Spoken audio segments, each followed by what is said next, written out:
Rebirth of mysterious mind, episode 1 to 5। Hello मेरे cute listeners, ये नई नॉवेल है। इसके मैंने अभी ज़्यादा एपिसोड्स नहीं लिखे हैं। अगर आप सबको ये नॉवेल अच्छी लगी तभी मैं इसको आगे बढ़ाऊंगी। आप सब कमेंट्स में बताना, ओके। एपिसोड 1, खौफनाक मंजर। एक लड़की एक अंधेरे कमरे में बैठी थी। उसकी आंखें बिल्कुल लाल थी। उसकी आंखों की सिवा अंधेरे में कुछ नहीं देख रहा था। कमरे के सारे खिड़की दरवाजे बंद थे और वो एक ही लफ्ज़ बार बार कहे जा रही थी जो ठीक से सुनाई नहीं दे रहा था। उसके मुंह से बस यही सुनाई दे रहा था, बाहर तेज बारिश होने लगती है और तेज हवा चलने लगती है और उस तेज हवा के चलने से खिड़कियां खुल जाती है। कमरे में चांद की रोशनी आते ही उस लड़की का चेहरा दिखता है। जय पर मासूमियत कूट कूट कर थी, लेकिन उसका पूरा चेहरा आंसू से भरा था। उसने एक काली साड़ी पहन रखी थी और उसके चेहरे की बनावट इतनी अच्छी थी कि आंसू से पूरा चेहरा गीला होने पर भी वो बेहद खूबसूरत लग रही थी। उसके चेहरे पर एक अलग ही करिश्मा था। वो एक पतली शेर की मालकिन थी। अचानक से बिजली चमकी और उसके रोशनी से कमरे का मंजर दिखा। वो मंजर एक खौफनाक मंजर था जो किसी भी इंसान का दिल दे लेने के लिए काफी था। वो कमरा एक कब्रिस्तान लग रहा था। वहां पर कब्र बनी हुई थी किसी की और आसपास बुझे हुए मोमबत्ती थी। कई सारे काले गुलाब थे जो उस कब्र पर और आसपास थे। पूरा कमरे का दीवार एक कब्रिस्तान की तरह लग रहा था। बिल्कुल काली दीवार थे और तब भी एक बिल्ली की आवाज आती है, म्याऊं म्याऊं। वहां उस कबाड़ के ऊपर एक काली बिल्ली बैठी थी। उसकी भूरे आंखें बिल्कुल लाल थी, जैसे कि उस लड़की के साथ वो बिल्ली भी रो रही हो। एक बिल्ली की आवाज आती जो उस लड़की के पैर के पास थी। उसको देखकर ऐसा लग रहा था कि वो बिल्ली अपनी मालकिन की आंसू पोंछने आई थी और वो भी रो रही थी। तभी घड़ी से एक तेज आवाज आती है जिसमें रात के 11 बज रहे थे। वो लड़की पिछले 23 घंटे से इसी कमरे में थी बिना खाए पिए। तभी घड़ी से एक और आवाज आती है, मनहूस दिन खत्म होने में बस 1 घंटा और है। आवाज रोबोटिक थी। ये सुनकर वो दोनों बिल्लियां जोर जोर से रोने लगती है। उस लड़की को उस घड़ी की आवाज सुनकर याद आता है कि आज उसका जन्मदिन था जो बस 1 घंटे में खत्म होने वाला था। वो लड़की अपनी जगह से उठती है और उस कब्र के पास जाती है और बस आज के ही दिन का मातम था, क्योंकि आज ही तुम्हारी मौत हुई थी। और फिर कुछ काले गुलाब और गुलाब के कांटे जिसको अलग करके एक बॉक्स में रखा गया था। वो लड़की दोनों चीज उठाती है। कांटे को उठाते वक्त हाथ में ज्यादातर कांटे उसके हाथ में चुभ जाते हैं, पर उस लड़की को इसका एहसास भी नहीं था। उसने वो सब उस कब्र पर फेंक उस बॉक्स के ऊपर किसी का नाम लिखा था, लेकिन धूल की वजह से दिख नहीं रहा था। वो लड़की वहां से हटती है और जमीन में बैठ जाती है और फिर वहां पर 2 बार नोक करती है तो एक छोटा सा दरवाजा खुलता है। वो लड़की इसके अंदर नहीं जाती और हाथ बढ़ाकर सामने ही रखा एक बॉक्स निकल लेती है। वो बॉक्स उस दरवाजे के काफी करीब थी, इसलिए वो लड़की बिना अंदर जाए ही उसको निकाल लेती है। उसको खोलते ही उसमें से एक तस्वीर निकलती है जिसमें 3 औरत अपने गर्भावस्था के शायद आखिरी दिनों में थी। वो तीनों काफी खुश लग रही थी और उन सब के बगल में 3 मर्द भी खड़े थे जी कि उन सब के पति थे। शायद वो 6 लोग बेहद खूबसूरत थे। लालित्य उन सब के चेहरे पर साफ दिख रहा था। एक औरत का पेट थोड़ा कम था जिसको देखकर लग रहा था कि शायद अभी उसका 4 महीना चल रहा है, और उन 2 औरत का पेट काफी भरा था जिसको देखकर कोई भी कह सकता था कि वो दोनों अपने गर्भावस्था के आखिरी चरम पर हैं। वो लड़की जो ये तस्वीर देख रही थी, उसके एक बूंद आंसू उस तस्वीर पर जा गिरता है। वो लड़की बॉक्स से दूसरी तस्वीर निकालती है जिसमें अब वो औरत थी जो उस वक्त 4 महीना में थी आपने गर्भावस्था में, लेकिन अब उसका पेट भरा पूरा था और उसके पास खड़ी 2 औरत के हाथ में अब छोटे छोटे बच्चे थे। वो दोनों ही बच्चे उस औरत के पेट पर हाथ रख के खेल रहे थे, बहुत खुशी से, जैसे उनको पेट में रहे उस बच्चे की आवाज सुनाई दे रही हो। वो लड़की देखती है बॉक्स में और भी तस्वीर है, लेकिन उसको देखने की हिम्मत उसके अंदर नहीं थी। लेकिन जो तस्वीर उस लड़की ने अपने हाथ में ले रखी थी उसकी डेट आज से थी 4 दिन पहले की थी और 24 साल पहले की। वो लड़की उस बॉक्स को बंद करती है और वक्त देखती है जहां 11:50 हो रहे थे। वो लड़की उस बॉक्स को वापस वही रख देती है जहां वो पहले थी और अब खड़ी होती है। उसके हाथ में जो कांटे चुभे थे उसके खून पूरे फर्श पर गिरा था जो इस मंजर को और खौफनाक बना रहे थे। वो लड़की अब उन दोनों बिल्ली को इशारे से पास बोलती है और उन दोनों को अपने गोदी में बैठा के उनके सर को चूमती है और कहती है आपन ध्यान रखना, और उस जगह की भी वो दोनों बिल्ली के साथ रोती है और म्याऊं म्याऊं कहती है जैसे ही कह रही हो। इस लकड़ी को जानवरों की आवाज सुनने आती थी, मतलब उसको उनकी बातें समझ आती थी। वो समझ गई कि वो बिल्ली क्या बोल रही है कि अपना ध्यान रखना मालकिन। अब वो लड़की देखती है बस 1 मिनट रह गया है 12 बजने में। वो उन दोनों को नीचे उतरती है और एक नज़र उस कब्र को देख बाहर की तरफ चली जाती है। कमरे से बाहर आती है। वो लड़की तो अब रोशनी थी, लेकिन घर बिल्कुल डार्क रंग का था। वो लड़की उस दरवाजे को बंद करती है। वो दरवाजा बिल्कुल किसी कब्रिस्तान के दरवाजे की तरह था, बस ट्रांसपेरेंट नहीं था। उस दरवाजे को बंद करते ही उस लड़की ने एक दरवाजा और बंद किया। ये दरवाजा बिल्कुल नॉर्मल था, जिसको देखकर अब कोई नहीं कह सकता था कि वहाँ कोई कब्रिस्तान था। और अब वो लड़की भी अब रो नहीं रही थी, ये तक कि कोई कह नहीं सकता था कि वो रो रही है। अगर कोई उसके आंखों में न देखे तब तक वो लड़की अपने कमरे की तरफ जा रही थी। उसका वो घर बहुत आलीशान था। तभी एक लड़की आती है उसकी तरफ और कहती है निशा मैम आपकी एक मीटिंग है। थोड़ी देर में निशा कहती है मुझे याद है, और ये बोल के वो अपने कमरे में चली जाती है। वो लड़की जो निशा की पास थी, उसने वहीं पर खड़े होकर सोचा पता नहीं कब तक इस अकेलेपन में रहेगी ये, और कब तक इस दिन से बाहर आएगी। उस लड़की की आंखें भूनम हो जाती है। निशा के दर्द का सोचते सोचते आए चलते हैं अतीत यानी बीते हुए कल में आखिर ये सब हो रहा था। ये जानने के लिए हमें पिछले कुछ बात को याद करना होगा। आखिर क्या था ये कब्रिस्तान और क्यों था वो निशा के घर में, किसकी थी वो तस्वीर और क्यों उसको वो इतने शिद्दत से देख रही थी, और क्या था उस नीचे छुपे दरवाजे के नीचे, और आखिर क्या क्या शक्ति थी और उस लड़की के पास। सब पता चलेगा आने वाले नेक्स्ट चैप्टर में। बस ऐसे ही कहानी पढ़ते रहे और अपना साथ बनाए रखे। कहानी 5 साल पहले की। इस वक्त निशा 20 साल की थी और वो हमेशा से बहुत चतुर रही थी। इस उम्र में जो बच्चे अपनी पढ़ाई करते हैं, बस इस उम्र में वो अपने फैमिली बिजनेस को भी संभालती थी। आज उसके कॉलेज का पहला दिन था। वैसे तो निशा बहुत तेज थी, उसको बहुत बार क्लास स्किप करने का भी ऑफर आया था। उसके रिजल्ट देखकर अगर वो ये सारे अपॉर्चुनिटी को लेती तो शायद वो अपने ग्रेजुएशन के आखिरी दिनों में होती, लेकिन निशा ने ये सारे अपॉर्चुनिटी को इग्नोर किया। निशा ने 2 महीने बिजनेस की स्टडी की थी। वो पिछले 1 साल से बिजनेस को संभाल रही थी। निशा सुबह के 5 बजे उठी और उसको उठने के लिए किसी अलार्म की जरूरत नहीं थी। वो उठकर शावर लेती है और बाहर की खुली हवा में कसरत करने निकल जाती है। ये था आर्य निवास, जहां अभी बिल्कुल शांति थी। वो अपने घर से बाहर निकलती है और अपने बिल्कुल पास वाले घर के देखती है और इसके चेहरे पर बड़ी सी मुस्कान आ जाती है। वो महाजन निवास को देख रही थी और फिर वो आहूजा निवास की तरफ देखती है और सर हिलाकर अपने नेचर से मुलाकात पर निकल जाती है। सुबह के 7 बजे वो वापस आती है तो देखती है कि अब नाश्ता लग रहा है। इसके घर में सब सुबह में साथ बैठकर खाते हैं, लेकिन वो नहीं खाती थी। वो सीधे ऊपर जाती है और अपने कपड़े बदलती है। अब उसने ब्राउन कलर का ट्राउजर के साथ व्हाइट क्रॉप टॉप पहना और उसके ऊपर का जैकेट अभी नहीं पहनी थी। वो गजब की सुंदर लग रही थी उस वक्त। तभी निशा को नीचे से आवाज आती है निशु मिश्री। ये आवाज कई बार आती है। निशा ये 2 आवाज सुनकर जैकेट और बैग लेकर नीचे की तरफ भागती है। उसने जैकेट पहनी नहीं थी, हाथ में ले रखी थी। अभी वो नीचे आती है तो देखती है 2 लड़के जिनकी सुंदरता आराम पार थी। वो सीढ़ी को स्किप करते हुए उन दोनों के पास जाती है और विराज महाजन और वीर आहूजा को देखती है, लेकिन उसकी नज़र विराज पर टिक जाती है।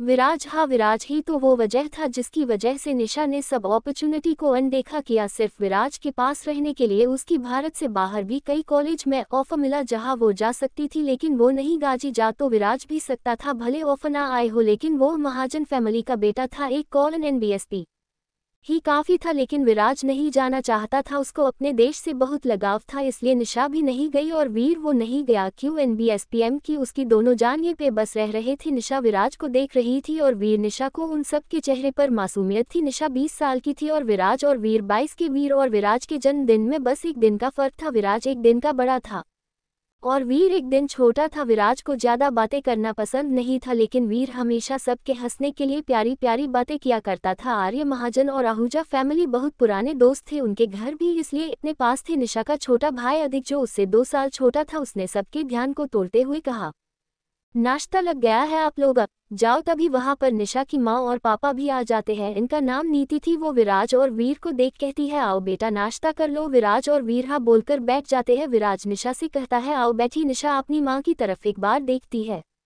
उसकी माँ विराज की बात सुनकर आपने चम्मच को जोर से पकड़ लेती है, जैसे आपन गुस्सा शांत कर रही हो। ये देख निशा आपने इमोशन को कंट्रोल करके कहती है, मैं तो खाना खा चुकी हूँ। विराज और वीर दोनों ही ये समझ जाते हैं कि वो क्यों नहीं बैठ रही। उन दोनों का नज़र भी नीति आंटी के हाथ पर जाती है। वीर उठ जाता है और कहता है, मैंने भी सुबह ही खाया था, मन नहीं कर रहा। विराज बिना कुछ कहे ही उठ जाता है। वो ये सब सफाई देना जरूरी नहीं समझता था। निशी के घर पर उसकी माँ ने उससे कई सालों से बात नहीं की थी। उसके पापा भी उससे बात नहीं ही करते थे, सिर्फ बिजनेस से रिलेटेड। बस वीर निशी का बैग उससे ले लेता है। वीर और विराज हमेशा निशी को प्रिंसेस की तरह ट्रीट करते थे। वीर कहता है, चलो। निशी जा ही रही थी कि विराज ने उसके हाथ को पीछे से पकड़ लिया। विराज के चुने से निशी ब्लश करने लगी। ऐसा नहीं था कि विराज पहली बार इसको छू रहा था, लेकिन उसकी हर एक छूना निशी को नया ही लगता था। विराज निशी को अपने तरफ घूमता है। निशी बहुत ही जल्दी आओ ब्लश को छुपा देती है। विराज उसकी क्रॉप टॉप को देख रहा था, जिससे निशी की बेली दिख रही थी। वो उसके हाथ में पकड़े जैकेट को देखता है और कहता है, इसको पहनो। उसका इशारा देखकर निशी समझ जाती है और जल्दी से अपना जैकेट पहन लेती है। वीर और निशा दोनों ही विराज का ये बिहेवियर जानते थे कि विराज को नहीं पसंद की। और एनबीस निशा ऐसे कोई भी ऐसे कपड़े पहने जिससे उसकी बॉडी की कोई भी पार्ट्स दिखते हो। अब वो सब बाहर निकल जाते हैं। सामने से उन्हें एक न्यू एडिशन कार दिखती है जो विराज की थी। निशा एक जिद्दी लड़की बनकर रहती थी। जब भी वो अपन इन दो जिगरी दोस्तों के साथ रहती थी तो निशा खुशी से कहती है, हम इससे जा रहे हैं क्या। वीर उसके कंधों पर हाथ रख के कहता है, हाँ जानेमन, आज हम विराज की इस कार की सवारी करेंगे।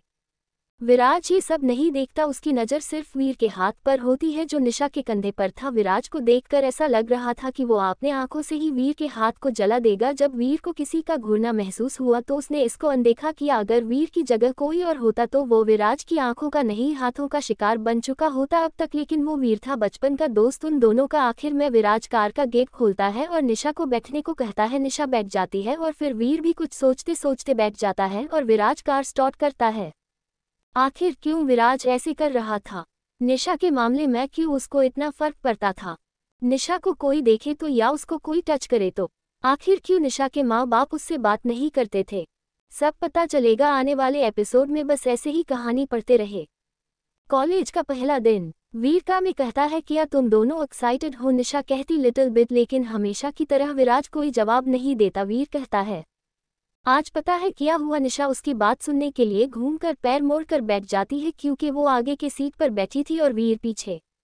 निशा और एनबीस कहती है, हाँ बता क्या हुआ। उससे पहले वीर कुछ कहता एक झटके में कार रुक गई। विराज ने कार रोक कर निशा को देखा, फिर उसको कंधों से पकड़कर सीधा बैठाया और उसकी सीट बेल्ट लगाई। ये सब करते वक्त विराज निशा के बहुत करीब आ गया था। निशा को उसकी सांस अपने चेहरे पर महसूस हो रही थी और वो गौर से विराज के उस ना भूलने वाले चेहरे को देख रही थी और हमेशा की तरह वीर उन दोनों को देख रहा था। उसने अपनी आंखें नीचे कर ली और किसी ने ये नहीं देखा कि वीर के चेहरे पर हल्की उदासी थी। विराज निशा से दूर होते हुए कहता है, बात का से निकाल कर करना या फिर ऐसे ही बैठ कर करो।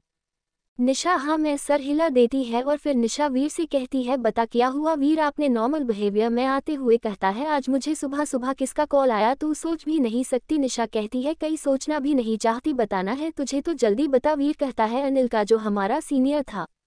निशा अपनी मुंडी पूछे करके कहती है, किया। और उसने तुझे कॉल क्यों किया? वीर ने कहा, उसने मुझे आश्वासन दिया कि कोई भी हमारी रैगिंग नहीं करेगा। ये सुनकर निशा का में गुस्से से भर गया और विराज ने वीर को कहा, इतनी किसी की औकात भी नहीं कि हमारी रैगिंग करे। निशा गुस्से में कहती है, शट अप, तुम दोनों बेकार इंसान अच्छे खासे सब चीज को स्पॉइल कर देते हो। विराज निशा की तरफ देखता है तो वो गुस्से में थी और हमेशा की तरह अपने मुंह को फूला कर उसके दोनों मिल्की वाइट चेक फूले हुए किसी प्यारे से बच्चे के फूले हुए गालों की तरह लग रहे थे। वीर उसके गालों को छूते हुए कहता है, अरे क्यूटी, क्यों ये चेहरे देखा कर हम दोनों को हार्ट अटैक देना चाहती हो? मैं तो डर ही गया था। अभी निशा उसको एक मुक्का मरती है और वीर हंसते हुए उससे दूर हो जाता है। निशा कहती है, कुछ एडवेंचर्स ही नहीं रहा तुम दोनों की वजह से मेरे जिंदगी में। मैंने सोचा था कितना मजा आएगा रैगिंग में, लेकिन तुम दोनों मेरे हर प्लान के स्पॉइल करने में माहिर हो। विराज मुस्कुरा देता है लेकिन कुछ कहता नहीं है। तभी वीर कहता है, हाय ये कितना हॉट सेक्सी लड़कियां होंगी। विराज और निशा उसको अजीब नजरों से देखते हैं। वीर फिर विराज को देख कहता है, तेरे ऊपर तो वैसे भी लड़कियां मरती है। आज तो तुझ जैसे मुंडे को देखकर कॉलेज की लड़कियां पागल हो जाएंगी। वीर की ये बात निशा को अच्छी नहीं लगती। विराज कहता है कितनी लड़कियां मुझ पर पागल है उससे मतलब नहीं, कई किसी के लिए पागल नहीं हो रहा, मेरे लिए इतना काफी है।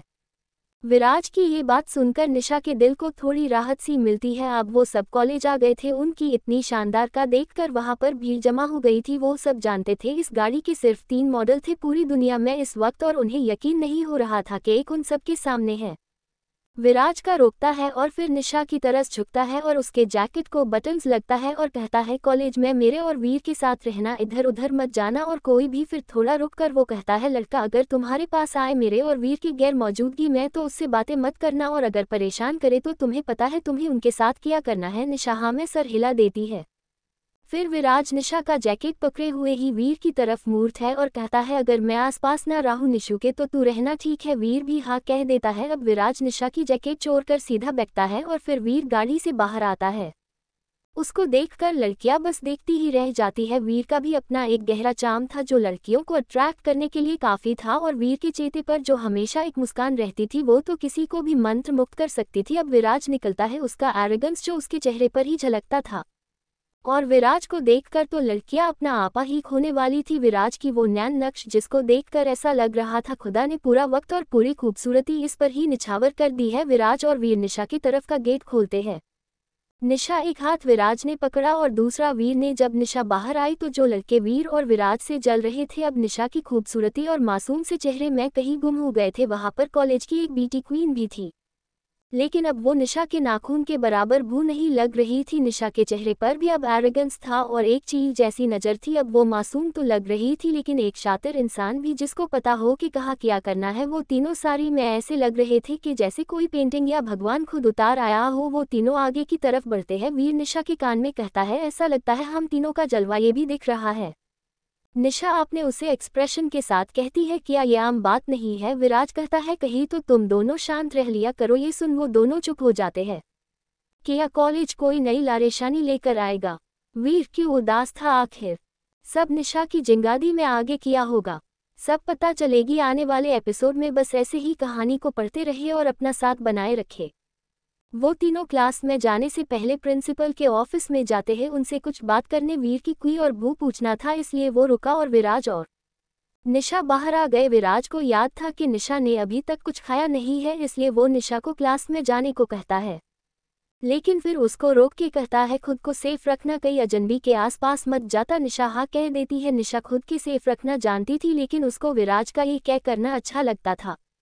निशा क्लास किस तरफ बढ़ती है और विराज निशा के लिए खाने का कुछ लेने के लिए कैंटीन की तरफ निशा क्लास में जाती है तो देखती है वो सब लोग निशा को अजीब तरह से घूर रहे हैं। निशा बिना कुछ कहे वहां पर एक खाली सीट पर बैठ जाती है तो वो देखती है एक लड़की उसके पास आकर खड़ी हो जाती है। उस लड़की के चेहरे से ज्यादा उसका मेकअप था और उसने काफी छोटे छोटे कपड़े पहन रखे थे। वो निशा के पास आकर कहती है खूबसूरत हो इसीलिए तो इतने अमीर और हैंडसम लड़के तुम्हारे साथ आए थे, वैसे कोई नहीं कहीं जानती हूँ तुम जैसी मिडिल क्लास लड़कियां इसी अमीर लड़कों को फंसती हो। आपने खूबसूरती में अच्छा ये बताओ तो दोनों में से तुम्हारा फंसाया हुआ अमीर मछली कौन था। वैसे किया एक तुम्हाफा चाहने वाला था और दूसरा तुम जिसको चाहती थी वो किया। निशा कुछ नहीं कहती क्योंकि वो रिएक्शन से ज्यादा एक्शन में बिलीव करती थी, लेकिन निशा भी इतनी शांत रहने वालों में से कहा था। उसने सोचा क्यों ना थोड़ा टेस्ट इसको भी कराया जाए। उसने कहा हाँ सही कहा तुमने, मैंने अपनी खूबसूरती के जल में फंसाया है।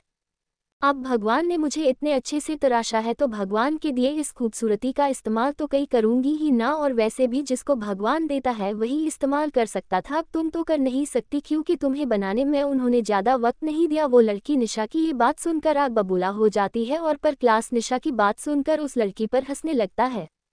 वो लड़की कहती यो उससे आगे वो लड़की कुछ कह पाती, पीछे से आवाज आती है निशा। निशा उस लड़की के पीछे देखती है तो वहाँ वीर खड़ा था। वीर निशा के पास आता है और फिर उस लड़की की तरफ एक नज़र देखता है और निशा से पूछता है क्या हुआ। निशा कहती है ज्यादा कुछ नहीं, बस मैं इसको थोड़ा इस्तेमाल बता रही थी। वीर पूछता है किस चीज़ का। निशा आंख मरते हुए कहती है खूबसूरती का, को इसके पास नहीं है। ये सुनकर वीर हैश देता है।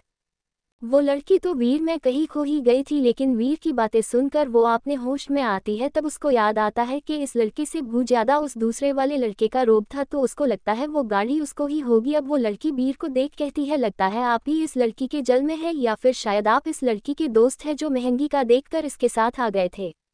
ये सुन वीर निशा की तरफ देख पूछता है, क्या मैं देखने में लो क्लास लगता हूँ कि लोगों को इतनी बड़ी गलतफहमी हो रही है। ये सुन उस लड़की को लगता है कि शायद वीर भी निशा की तरह है, नॉर्मल खंडन से था, इसलिए अब वो वीर का भी मजाक बनाते हुए कहती है, आजकल तो लड़की लड़के भी सबको ठगने लगे हैं, ऐसे लालची ही होते हैं जो ऐसे घटिया हरकतें करते हैं। ये सुनकर निशा को बहुत गुस्सा आता है, क्योंकि वो खुद के बारे में कहाँ कोई भी बात बर्दाश्त कर सकती थी, लेकिन अगर कोई विराज या वीर को कुछ कहे तो उसको बहुत गुस्सा आता था। निशा ने उस लड़की के हाथ को मोड़ दिया और कहा वीर के बारे कई अभी के अभी माफी मांगी, वरना तुम्हारा हाल सोच भू नहीं सकती मैं क्या करूंगी। अब तक विराज भी आ गया था, उसने भी उस लड़की को बात सुननी जो वो वीर के बारे में कर रही थी। वो भले वीर से कभी कभी चिढ़ जाता था, लेकिन वो वीर और निशा से बहुत प्यार करता था। वो दोनों उसके बचपन के दोस्त थे और उन दोनों पर वो अपनी जान देता था, तो वो कैसे बर्दाश्त करता कि कोई उसके दोस्त को ऐसा कह रहा है। वो भी उस तरफ बढ़ता है, लेकिन वो देखता है उसके जाने से पहले ही निशा ने उस लड़की का हाथ मोड़ दिया था और वो लड़की दर्द से कराह रही थी। ये देख विराज को अच्छा महसूस होता है और वो वीर के पास आकर खड़ा हो जाता है। वीर आगे जाता है और निशा को इस लड़की से दूर करता है और तभी बाहर से आवाज आती है, प्रोफेसर आ रहे हैं। वीर निशा की बैठात है और फिर खुद उसके पास बैठ जाता है।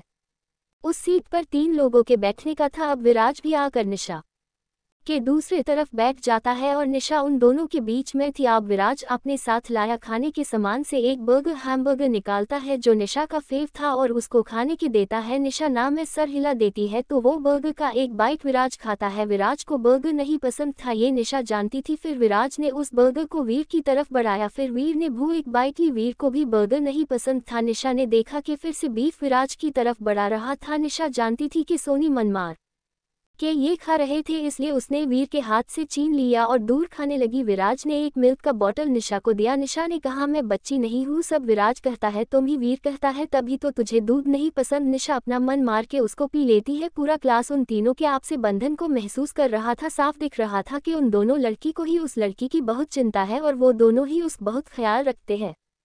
क्या होगा उस लड़की के साथ अब? क्या इस चिंता के पीछे कोई राज छुपा है? सब पता चलेगा आने वाले एपिसोड में। बस ऐसे ही कहानी को पढ़ते रहिए और अपना साथ बनाए रखे। प्यार या दोस्ती? क्लास में प्रोफेसर आ जाते हैं। वो आकर सबको कहते हैं, तो बच्ची आज आप सबका पहला दिन है कॉलेज का, तो आप सबको कैसा लग रहा है? वो सब एक साथ कहते हैं, बहुत अच्छा। प्रोफेसर कहते हैं, ठीक है, आप सब आपन परिचय दो। प्रोफेसर कहते हैं, पहले पीछे से निशा, विराज और वीर सबसे सामने बैठे थे, जिसका मतलब वो सबसे आखिर में परिचय देने वाले थे। सबने अपना परिचय दिया। ज्यादातर बच्चे अमीर खंडन के ही थे। फिर उस लड़की की बारी आती है जिसने निशा की इंसल्ट की थी। वो भी एक अमीर खंडन की लड़की थी। वो खुद को इंट्रोड्यूस करते हुए कहती है, Sanjana Patel belongs to the Patels family. Patel खंडन भी एक रेप्यूटेशन वाला खंडन था, लेकिन निशा, विराज और वीर के खंडन के सामने छूती बर्बाद थी। पटेल्स ढेरी और सब भी अपने बारे में बताते हैं। अब बारी आती है विराज की। वो उठता है और कहता है, विराज महाजन। ये सुनकर सब विराज की देखते हैं। प्रोफेसर कहते हैं, क्या तुम द महाजन फैमिली से ही? विराज सिर्फ हाँ में सर हिला देता है और वो बैठ जाता है। सबकी लगता है विराज महाजन है वो, तब हो तो वो लड़की इसके पास है। अब निशा उठती है, तभी उसको पीछे से आवाज आती है, या क्या इंट्रोड्यूस करेगी खुद के? ये एक अमीर लड़के की गर्लफ्रेंड है। निशा इन सबको अनदेखा करती और कहती है, निशा आर्य सरनेम सुनकर आप सब निशा को देखते हैं। क्यों? उन सब ने आर्य खंडन के बारे में सुनना था। वो अभी इंडिया की सबसे रिच फैमिली थी, उसके बाद महाजन थे, उसके बाद आहूजा। सबको पता था आर्य महाजन और आहूजा खंडन दोस्त है हमेशा से। अन तीनों खंडन के बीच आज तक कोई दरार नहीं ला पाए थे। अगर महाजन और आर्य खंडन और आहूजा खंडन के बच्चे भी दोस्त हैं, लेकिन उन सब को किसी ने देखा नहीं है, क्योंकि वो तीनों लाइमलाइट में आना पसंद नहीं करते थे। प्रोफेसर हिचकिचाते हुए कहते हैं, हमारी इंडिया की आर्य फैमिली की बात कर रही हो तुम? निशा कुछ कहती उससे पहले विराज कहता है कि शक है क्या? प्रोफेसर हकबकते हुए कहता है, नहीं, ये तो हमारे लिए बहुत गर्व की बात है कि निशा आर्य हमार कॉलेज में है। तभी निशा बैठ जाती है। उसको और कोई बस्ते सुनने में कोई दिलचस्पी नहीं थी। अब वीर उठता है मुस्कान के साथ और वो कहता है, वीर आहूजा सब। वीर से किसी को भी ये पूछने की जरूरत नहीं थी कि किससे आहूजा, क्योंकि सब समझ गए थे। वीर वो बैठ जाता है और निशा को कहता है, यार निशु, क्या मेरे नाम ने इतने इम्पैक्ट नहीं किया? किसी ने मुझसे कुछ नहीं पूछा? विराज और निशा दोनों ही हैश देते हैं। वीर का कंफ्यूज सा क्यूट फेस देखकर वो लड़की इतनी हैरान थी ये सब देखकर, और डर से उसका हाथ पैर कांप रहे थे, डर से क्योंकि उसने बहुत बड़े लोगों से पंगा लिया था। 2 मिनट बाद ही क्लास में प्रिंसिपल आते हैं। प्रिंसिपल कहते हैं, मुझे उम्मीद है आप सबको अच्छा लग रहा हीगा और मैं उम्मीद करूंगा कि आप सब अच्छे से यह मेहनत करें और कुछ ऐसे बनकर जाए कि हम गर्व हो। और एक बात जो हमारे कॉलेज के लिए बहुत गर्व की बात है कि निशा आर्य हमारे कॉलेज में आई है। वर्ल्ड के बहुत बड़े बड़े कॉलेज से इनको ऑफर आया, लेकिन ये हमारे लिए गर्व की बात है कि उन्होंने हमारे कॉलेज को चुना। अब सब हैरान थे, जो निशा पर हंस रहे थे, अब उन सबका मुंह बंद हो गया था। प्रिंसिपल प्रोफेसर के कहते हैं, हमें उम्मीद है कि आप इतने हुनर स्टूडेंट को अच्छे से संभाल लेंगे। प्रोफेसर खुशी से कहते हैं, जी बिल्कुल सर। आप प्रिंसिपल वहां से चले जाते हैं। आप क्लास बिल्कुल शांत था, लेकिन किसी की नज़र थी जो विराज पर टिकी हुई थी। पीछे बैठी एक लड़की जो बहुत देर से सब ध्यान से देख रही थी, उसने सब देखा कि कैसे विराज निशा का ख्याल रख रहा था। उसकी आंखें विराज से हट ही नहीं रही थी। क्लास खत्म होने के बाद विराज, निशा और वीर क्लास से बाहर चले जाते हैं। वो तीनों कैंटीन की तरफ जा रहे थे। वो वहां पहुंचते ही है कि अचानक से एक लड़की विराज से टकरा जाती है। उसके हाथ में पकड़ा कोल्ड ड्रिंक विराज के ऊपर गिर गया। विराज को बहुत गुस्सा आया, उसको गंदगी बिल्कुल नहीं पसंद थी। वो सिर्फ निशा और वीर की किसी भी हरकत को अनदेखा करता था और किसी की नहीं, ये तक कि अपनी बहने की भी नहीं। वो लड़की घबराहट से कहती है, सॉरी सॉरी। जब निशा ये देखती है तो उसको पता लगता है कि ये कोल्ड ड्रिंक था, वो भी वो वाला जिससे विराज को एलर्जी थी। वीर भू ये देखता है। निशा जल्दी से वहां से एक पानी लेती है और जहां पर कोल्ड ड्रिंक गिरा था वहां पर जल्दी से पानी डालकर वीर से रुमाल लेकर उसको क्लीन करती है। जबकि निशा को खुद भी उससे एलर्जी थी, लेकिन जब विराज को कुछ होता था तो निशा को और कुछ नहीं सूझता था। वो अपने बारे में भूल जाती थी। आज तक उसने सिर्फ विराज को जी जिया है। उसके लिए विराज के सामने अपनी जिंदगी बहुत मामूली थी। निशा साफ किए जा रही थी, लेकिन विराज कहीं खो गया था। उसकी नज़र उसके सामने घबराई हुई लड़की पर अटक जाती है।